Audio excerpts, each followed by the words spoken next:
تھوڑا سی ایسی جگہ ہٹائی تو وہ دیگ نکل آئی، تو فرمایا پھر مٹھیاں سونے کی بھر بھر کے دیتے تھے۔ اور مجھے ایک صاحب کہنے لگے کوئی ایسا عمل بتائیں، کوئی ایسا عمل بتائیں کہ میں چاہتا ہوں میری 7 نسلوں میں رزق ختم نہ ہو، جو مہنگائی اور حالات اور پریشانیاں میں دیکھ رہا ہوں، کوئی ہے؟ 70 اولیاء نے فرمایا کہ جو بندہ یہ وظیفہ پڑھے گا اللہ کا عرش ہل جاتا ہے،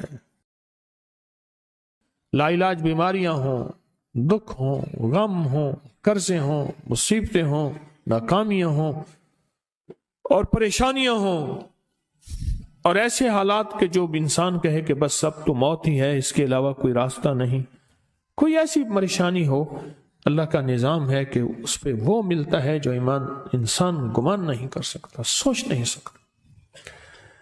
یہ فیصل آباد کے ساتھ مامو کانجن میں ایک درویش ہوتے تھے، صوفی عبداللہ صاحب رحمۃ اللہ علیہ، بڑے اللہ والے تھے، درویش تھے، اللہ سے مانگتے تھے، اللہ دے دیتا تھا۔ تو مجھے ان کے ایک شاگرد نے بتایا، اردو بازار لاہور میں ہوتے تھے، کہنے لگے کہ میں ایک دفعہ گیا تو مجھ سے فرمانے لگے کہ میرے سارے کے سارے طالب علم استاد جمع ہو کے آ گئے کہ ہمارے جو ہے وہ ہمارے راشن نہیں، کھانا پینا کچھ نہیں، تنخواہیں نہیں ملی، سب چیز ختم ہو چکی ہے، تو اب ہمیں اجازت دے دیں، آپ کے پاس تو ہے نہیں۔ اچھا فرمایا مجھے چند دن دے دو، جتنے اور دن صبر کر لیا، چند دن مجھے دے دو۔ تو فرمایا پھر بیٹھ گئے مصلی، اور جو سورۃ فاتحہ پڑھی نا جب آتے تھے نا، ایاک نعبد و ایاک نستعین، اس کو جو وجدانی کیفیت کے ساتھ دل کی گہرائیوں اندر کے درد کے ساتھ پکارتے تھے، اتنا درد، اتنا غم، اتنا درد، اتنا غم جو پکارتے تھے کہ ایسے محسوس ہوتا تھا کہ زمین ساری کی ساری ہل رہی اور ہر طرف ایک نظام چل رہا ہے۔ اور جب پھر اس صورت کو پورا کرتے تھے، پھر سورۃ فاتحہ پڑھتے تھے، اور جب پہنچتے تھے ایاک نعبد و ایاک نستعین، پھر ایسے ہی جو ہے اس کو دہراتے تھے۔ پر بات یہ ہے وہ دعا پڑھتے نہیں تھے، مانگتے تھے۔ ایک ہے دعاؤں کا پڑھنا، ایک ہے دعاؤں کا مانگنا۔ وہ دعا پڑھتے نہیں تھے، مانگتے تھے، اور اللہ مانگنے والے کو دیتا بھی ہے، اللہ مانگنے والے کو عطا بھی کرتا ہے، اور اللہ کی رحمت مانگنے والے کے ساتھ سدا رہتی ہے، ہمیشہ رہتی۔ وہ دعا پڑھتے نہیں تھے، مانگتے تھے۔ بس کہا کہ ایسے مانگے، ایسا مانگا، ایسا مانگا کہ اللہ پاک کو ترس آیا۔ چند ہی دنوں میں فرمایا اللہ نے دکھایا کہ یہ دیگ ہے، سونے کی بھری ہوئی ہے، اور میں نے آپ کے حوالے کر دی۔ اور تھوڑا سی ایسی جگہ ہٹائی تو وہ دیگ نکل آئی، تو فرمایا پھر مٹھیاں سونے کی بھر بھر کے دیتے تھے، اور کہتے تھے اس کو حسب ضرورت خرچ کرنا، خیال کرنا، کہیں فضول خرچی نہ کرنا، اسراف نہ کرنا، اللہ کے خزانے ہیں اور برکت والے ہیں، کہ اللہ ناراض ہو کے چھین نہ لے، کہ اللہ ناراض ہو کے چھین نہ لے۔ مجھے ایک صاحب کہنے لگے کوئی ایسا عمل بتائیں، کوئی ایسا عمل بتائیں کہ میں چاہتا ہوں میری 7 نسلوں میں رزق ختم نہ ہو، جو مہنگائی اور حالات اور پریشانیاں میں دیکھ رہا ہوں، کوئی ہے عمل؟ میں کہا بالکل ہے۔ میں نے کہا روزانہ 40 منٹ بیٹھ، 40 منٹ صبح دوپہر شام، جو تیری تنہائی کا وقت ہو، کہ یا اللہ دنیا میں ایسی جگہ کوئی کہیں ہوتی، اکیلے بیٹھے رہتے یاد تیری دل نشیں ہوتی، اکیلے بیٹھے رہتے یاد تیری دل نشیں ہوتی۔ 40 منٹ کوئی ایسا بیٹھ 40 منٹ اس انداز سے مصلی پہ، کہیں بستر میں، کہیں ایسی جگہ جہاں سوئے نہیں، اور بس صرف ایک بار سورۃ فاتحہ پڑھ، اور اس کے بعد ایاک نعبد و ایاک نستعین کو دوہرا۔ جاگ رہے ہیں؟ دیکھتے رہیں، مجھے دیکھتے رہیں، میں آپ کو دیکھتا رہوں۔ آپ اللہ کے اور اس کے حبیب کے مہمان ہیں، آپ کو دیکھنا بھی ثواب ہے، آپ کو دیکھنا بھی ثواب ہے۔ تو میں نے اسے عرض کیا کہ بس اس کو وجدان سے پڑھو، ایسے پڑھ کے رونگٹے کھڑے ہو جائیں، آنسو بہنے لگ جائیں، دل کے اندر کا درد اور دل کا اندر کا غم اور اللہ کے سامنے حاضری، استحضار، اور یہ کیفیتیں تیری ہوں کہ بس اس کے علاوہ کوئی مجھے یاد نہ رہے، اس درد سے پڑھو صرف 40 منٹ۔ 40 کی عدد کے ساتھ کائنات کے رازوں کا بڑا تعلق ہے۔ 40 کا جو عدد ہوتا ہے، بس 40 کے عدد کے ساتھ پڑھ، اور بہت توجہ سے پڑھ، اور بہت دھیان سے پڑھ، بہت توجہ سے روز پڑھ۔ مجھ سے کہنے لگا کتنے دن پڑھوں؟ تو میں نے اس سے کہا مجھ سے یہ دن نہ پوچھ، تیرا دل خود بولے گا کہ فیصلے ہو گئے ہیں، بس ختم، دل خود بولے گا۔ یہ بتائیں کہ پیٹ بھرتے ہوئے کوئی گھنٹی بجتی ہے، یہ دل خود بولتا ہے کہ پیٹ بھر گیا۔ پیاس میں بھی کوئی کہتا تو نہیں ہے کہ آپ کی پیاس بجھ گئی ہے، وہ دل خود بولتا ہے کہ بس اب پانی کی ضرورت نہیں ہے۔ نیند سے دل بھر جائے تو بس دل لے بس اب سو لیا، وہ اٹھیں۔ اسی طرح دل خود بولے، دل خود بولے، کیا بولے؟ دل خود بولے، اور دل اندر بولے، دل اندر بولے۔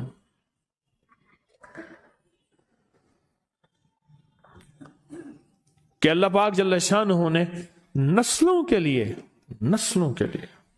رزق کی عزت، دولت، برکت کے فیصلے کر دی، بس دل بولے۔ کتنے دیر کر؟ اب یہ تیری اپنے مانگنے میں ہے، اب یہ تیری اپنے مانگنے میں ہے۔ مانگنے میں کمی ہے تو دل نہیں بولے گا، اگر مانگے گا تو پتہ نہیں دنوں میں یا ہفتوں میں، جتنے میں دنوں میں فیصلہ ہو جائے گا، فیصلہ ہو جائے گا۔ اور میں نے اس سے کہا کہ یہ میرے پردادا کے پردادا کا عمل ہے،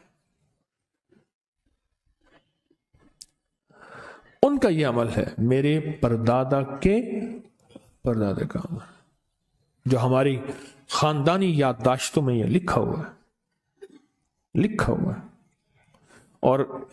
اور فرمایا اگر یہ کوئی بندہ کر لے، اللہ نسلوں کا رزق اللہ سے منوا لے۔ اور میں نے اس سے کہا خیال کرنا، رزق کے روحانی ساتھ منوانا، رزق کے روحانی ساتھ منوانا، رزق کے روحانی ساتھ منوانا، ورنہ دولت، مال، چیزیں مل جائے گی جس کے بارے میں کہا جاتا ہے کہ بعض بندے ایسے ہوتے ہیں اللہ پاک ان سے لقمے نہیں چھینتا، سجدے چھین لیتا ہے۔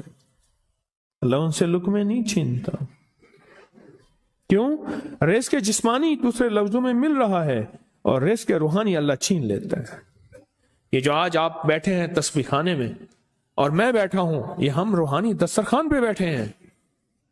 یہ بہت بڑا دسترخوان لگا ہوا ہے، یہ دسترخوان ہے۔ سنا ہے در یار پہ بڑی دھوم ہے، سنا ہے در یار پہ بڑی دھوم ہے، وہاں عاشقوں کا ہجوم ہے۔ یہ روحانی دسترخوان ہے، میں بھی خود محتاج ہوں، یہ روحانی دسترخوان ہے۔ تو میں نے اس سے عرض کیا کہ ایک دسترخوان نہیں مانگنا، دونوں مانگنا، رزق روحانی بھی، رزق جسمانی تو اس کو بھی ملتا ہے جس کو کلمہ نصیب نہیں ہوا، رزق جسمانی تو اس کو ہی ملتا ہے جس کو کملی والی کی غلامی نصیب نہیں ہوئی، رزق جسمانی تو اس کو ہی ملتا ہے جس کے ماتھے پہ شقاوت لکھی ہے، رزق جسمانی تو اس کو ملتا ہے جو اللہ کا نافرمان ہے، رزق جسمانی تو اس کو ملتا ہے جو اللہ کے وجود کا انکار کرتا ہے، رزق جسمانی تو اس کو ہی ملتا ہے جو آخرت اور قبر کا انکار کرتا ہے، رزق جسمانی تو اس کو ملتا ہے جو جنات اور برزخ کا انکار کرتا ہے، رزق جسمانی تو اس کو ملتا ہے جو خود کملی والے کی نبوت کا انکار کرتا ہے۔ وہ تو بے بہا لوگ ہیں، ان کو ملتا ہے، پر تجھے بھی صرف رزق جسمانی ملا اور اللہ سے یہ منوا لیا، نہ یہ نہ منوانا، اللہ سے کہنا ہے اللہ رزق روحانی بھی دے اور رزق جسمانی بھی دے، دو رزق کٹھے عطا فرما۔ کون سا رزق؟ رزق اور رزق جسمانی بھی دے۔ کہیں ایسا نہ ہو کہ میری نسلوں میں صرف مال، دولت اور چیزیں ہوں اور تیرا نام اور تیرے حبیب کا نام نہ ہو، تیرا نام اور تیرے کملی والے کا نام نہ ہو، تیرا نام اور تیرے دوستوں کا نام نہ ہو، تیرا نام اور تیری آل و اصحاب کا نام نہ ہو، کہیں ایسا نہ ہو میں محروم ہو جاؤں مجھے آل اور محمد اور آل محمد اور اصحاب محمد کی نسبتیں یہ بھی ساتھ عطا کیے رکھ۔ میں نے اس سے کہا کہ 2 چیزیں مانگنا۔ اچھا، قدرت کا نظام ہے، تو دیوانے بھی ہوتے ہیں، یقین والے ہوتے ہیں، آپ جیسے آپ مخلص بیٹھے ہیں، اور پوری دنیا میں ہمارے ساتھ اس وقت مخلص بیٹھے ہیں جو ہماری آج کی محفل میں شریک ہیں، ہوتے ہیں دیوانے۔ اس نے یقین سے پڑھنا شروع کر دیا، مجھ سے کہنے لگا ایک وقت ایک جگہ ہو، بہت بہتر۔ میں نے اس سے کہا، میں نے کہا پھر بھی اگر ایک وقت ایک جگہ میسر نہ بھی ہو، تو اگر عمل کسی وقت چوک جائے، عمل کی جگہ چوک جائے، عمل کا وقت چوک جائے، مجبوری میں نہ ہو تو بہتر ہے، پر توجہ نہ چوکے، دھیان نہ جائے، استحضار نہ جائے، یقین نہ جائے، اور سچا یقین ہو، سچا یقین کہ میرا اللہ خود کہتا ہے یہ مانگنا بھی تو اسی نے دیا ہے نا، اسی نے مانگنا دیا ہے۔ جب اس کریم نے مانگنا ہی خود دیا ہے تو عطا بھی خود کرے گا۔ نہیں خوف نارے جہیم کا کہ کرم ہے مجھ پہ کریم کا، وہ خود عطا کرے گا مجھے، اس نے مانگنا دیا دے گا۔ یقین ہو ایسا ایسا ایسا ایسا، اتنا زبردست یقین ہو، اتنا یقین ہو اللہ کے ملنے پہ اور اللہ کے مانگنے پہ، اتنا یقین ہو کہ گمان اور خیال سے بالا تر یقین ہو، بہت زیادہ یقین ہو۔ یاد رکھیے گا میری بات، میری طرف دیکھتے رہیں، یاد رکھیے گا جس کو ملا ہے یقین کی طاقت میں ملا ہے، اور جس سے چھنا ہے بے یقینی نے اس سے سب کچھ چھین لیا، بے یقینی نے اس سے سب کچھ چھین لیا۔ جس کو ملا ہے یقین کی طاقت سے ملا ہے، یقین ہو کہ میں کر رہا ہوں اور اللہ مجھے دے دے گا۔ کہا کہ کیسا یقین ہو؟ کہا جیسے بکری کے تھن دودھ سے بھرے ہوئے، اور میں کہوں کہ میرے ہاتھ سے دباؤں گا اور دودھ نکلے گا، اس سے زیادہ یقین۔ اور کہا کس سے زیادہ یقین؟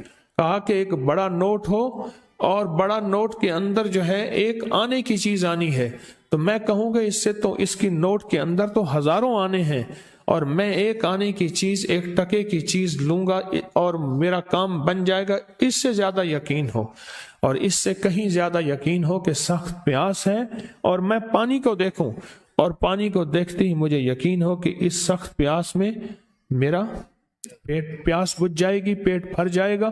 اس سے کہیں زیادہ یقین ہو۔ میں پھر بھی یقین کو نہیں سمجھا سکا، علم بھی محدود ہے، الفاظ بھی میرے پاس محدود ہیں۔ اس سے کہیں زیادہ یقین ہو، اس سے کہیں زیادہ یقین ہو، اور بہت زیادہ یقین ہو، اتنا یقین ہو۔ کیا خیال ہے؟ آپ چاہیں گے اپنی نسلوں کے لیے بخت، رزق، نصیب اور مقدر منوا لیں؟ کیا خیال ہے؟ وہ بڑا کریم ہے۔ میں نے ابھی نہیں بتایا کہ قرآن کا واقعہ سنایا، حضرت موسیٰ اور خضر علیہ السلام کا قرآن کا واقعہ سنایا کہ ان کی 7 نسلوں کا جو ابا تھا نا، وہ 7 نسلوں میں پہلے والا ابا، دادے کے دادے کے دادے کا دادا، ٹھیک، وہ نیک تھا، وہ دعائیں مانگتا تھا، وہ اللہ کے ساتھ تعلق میں تھا، اس کا تقوی تھا، وہ اس کی نیکی کا اثر، اس کی نیکی کا اثر، اس کی نیکی کا اثر نسلوں میں منتقل ہوا، نسلوں میں منتقل ہوا۔ پڑھ لیں، مانگ لیں، اللہ سے کر دیں کہ اللہ میرے لیے اور میری نسلوں کے لیے رزق روحانی اور رزق جسمانی کے فیصلے کر دیں، رزق روحانی اور رزق جسمانی کے فیصلے کر دیں۔ شاہ عبد الرحیم تھے شاہ ولی اللہ رحمت اللہ علیہ کے والد محترم، انہوں نے شاہ ولی اللہ سے کہا بیٹا میں تجھے روحانی مشقیں کرا رہا ہوں، ایک مشق ایک بھی کر لے، اپنے لیے اور اپنی نسلوں کے لیے اللہ سے رزق منوا لے۔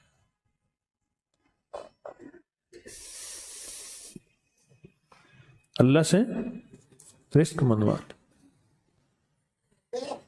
اللہ سے رزق منوا لے۔ تو پوچھا کہ حضرت میں رزق کیسے منواؤں؟ اور میں کہ کچھ وقت ایسا نکالا کر، ایسا وقت نکالا کر 2 گھڑی اور 3 گھڑی کا، ایک ساتھ 2 گھڑی اور 3 گھڑی، ایک ساتھ تقریباً 21 منٹ کی ہوتی ہے، تقریباً 21 منٹ کی۔ 2 ساتیں مل جائیں تو 40 منٹ بنتے ہیں۔ تو ایک ساتھ 2 ساتھ 3 ساتھ کی گھڑی میں کہ بیٹھ کے نا سورت فاتحہ اور اس میں ایاک نعبد و ایاک نستعین کا تکرار اور استحضار کیا کر، اور ایسا کیا کر تیری آنسوں بہیں، تیرا دل روئے، تیری آنکھیں روئیں، تیرے رونگٹے کھڑے ہوں اور رواں رواں، اور اس کے اندر سے تیرا پل پل، تیرا من، تیرا جذبہ، تیری سوچیں بولیں، کیا بولے؟ ایاک نعبد و ایاک نستعین۔ تو ایک میلہ تھا اللہ کے نیک بندوں کا، تو اس میں 70 اولیاء جمع ہوئے، 70 اولیاء جمع ہوئے۔ ہر اللہ کے ولی نے کہا کہ آپ کوئی ایسا وظیفہ بتائیں، ایسی تسبیح بتائیں، ایسا ذکر بتائیں جو اللہ کے عرش کو ہلائے اور جو اللہ کی ذات کو متوجہ کر دے، جو اللہ کے تعلق کو نصیب کر دے۔ کوئی ایسا ذکر، کوئی ایسی تسبیح بتائیں۔ فرمایا سب نے بتایا کہ سورت فاتحہ ہے، اور اب سب سے پوچھا سورت فاتحہ میں کوئی ایسا جز بتائیں جو سورت فاتحہ کا دل ہو۔ سورت یاسین قرآن کا دل، لیکن سورت یاسین کا دل سلام قولا من رب الرحیم۔ ہر سورت کے اندر اللہ پاک نے کچھ نعمتیں، کچھ نکتے رکھے ہیں۔ تو فرمایا سورت فاتحہ کا دل، تو میلے میں جتنے بھی اولیاء 70 بیٹھے تھے، سب نے کہا کہ اگر سورت فاتحہ کا دل پانا ہے تو وہ صرف کیا ہے؟ ایاک نعبد و ایاک نستعین۔ اس کا مفہوم عام سادہ سے یہ ہے کہ مولا غلامی تیری، در کسی اور کا۔ جب غلام تیرے ہیں، منگتے تیرے ہیں، بھکاری تیرے ہیں، محتاج تیرے ہیں، پھر در بھی تیرا ہے، پھر در بھی تیرا ہے، اور کسی کا در مولا نہیں ہے، پھر در بھی تیرا ہے۔ تیرے در کے ہم محتاج، تیرے بر کے ہم غلام ہیں۔ تو میں نے اس سے کہا کہ یہ وظیفہ کر، سارا دن پڑھی ایاک نعبد، اور کام بھی کرتا رہے، وضو بے وضو چلتا بھی رہے، یہ پڑھتا بھی رہے، پڑھتا بھی رہے، پڑھتا بھی رہے، چند دن چند ہفتے یہ عمل کر، اور رات سوتے ہوئے سورت فاتحہ پوری کر 40ویں، اور پھر درود پاک پڑھتے پڑھتے سو جا۔ 70 اولیاء نے فرمایا کہ جو بندہ یہ وظیفہ پڑھے گا اللہ کا عرش ہل جاتا ہے، اور فرشتوں میں کوہرام مچ جاتا ہے، اور فرشتوں میں اللہ کے بارگاہ میں فریادیں ہوتی ہیں کہ یا اللہ یہ بندہ ہے اور اس نے یہ عمل کیا ہے، یہ وظیفہ کیا ہے، اور ابھی تک اس کی دعا قبول نہیں ہوئی، اس نے یہ مانگا ہے ابھی تک دعا قبول نہیں ہوئی، فرشتوں میں یہ کوہرام مچ جاتا ہے۔ ایک اللہ کے دوست تھے، سوتے سوتے ایک دم اٹھ بیٹھے، اٹھنے کے بعد وجدانی کیفیت کے ساتھ جو ہے یہ وظیفہ پڑھنے لگے۔ تو کسی نے پوچھا کہ حضرت کیا ہوا؟ فرمایا میں نے دیکھا کہ اللہ کے عرش کے نیچے جنتی ہیں اور وہ ٹہل رہے ہیں، اور سب کی زبان پہ یہی وظیفہ ہے، ایاک نعبد و ایاک نستعین۔ سب کی زبان پہ یہی وظیفہ ہے اور سب یہی پڑھ رہے ہیں۔